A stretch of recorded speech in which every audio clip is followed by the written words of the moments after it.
Hey everybody, it's JB. Welcome once again to RockSplaining. Today I'm starting a little micro series about the 12 classic effects heard on all your favorite records. Let's go. RockSplaining. If you're a musician, show these videos to your loved ones or the non-musician friends you have, and then they'll finally understand what you've been going on about. And if you are not a musician, but just a curious music fan, which most of us are, watch these and then wait for the perfect moment to drop your knowledge bombs in the presence of that musician in your life. And I promise you, it will blow their fragile eggshell-like minds. They might even cry. How cool would that be? Tears of joy.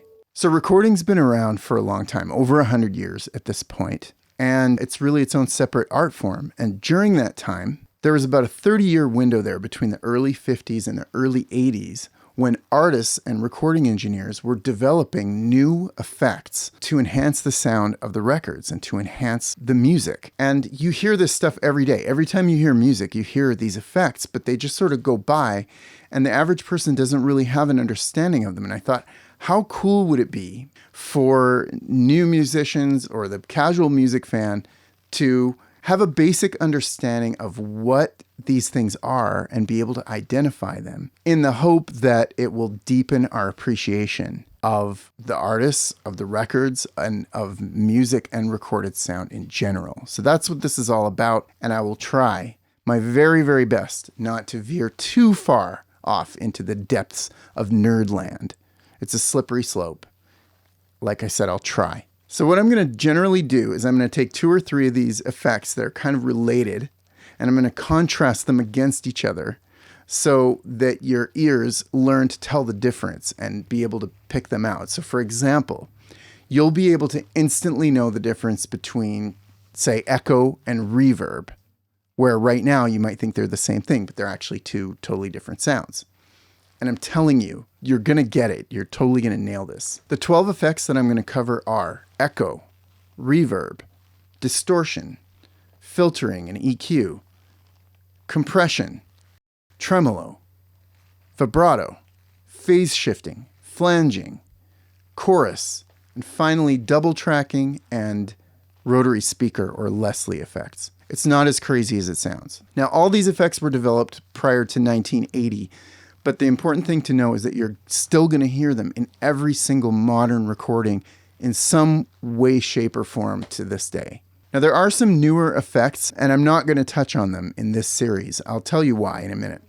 The main one is auto-tune. So whether you love it or hate it, auto-tune is easily the most important effect that's come out in the last 20, 25 years. And it's everywhere, and you can't avoid it. Now, if it's that important, why would I not want to talk about it? Mainly, well, there's 2 reasons. Number one, because it's so obvious. When you hear it, you know it. Everybody knows what autotune sounds like, and there's not necessarily that much to talk about. Number 2 is that, as you can probably tell, and I'm showing my age here, I don't really dig it that much, and it, especially the way it's used. I think it has a really homogenizing effect on a lot of different singers and makes them sound exactly like each other.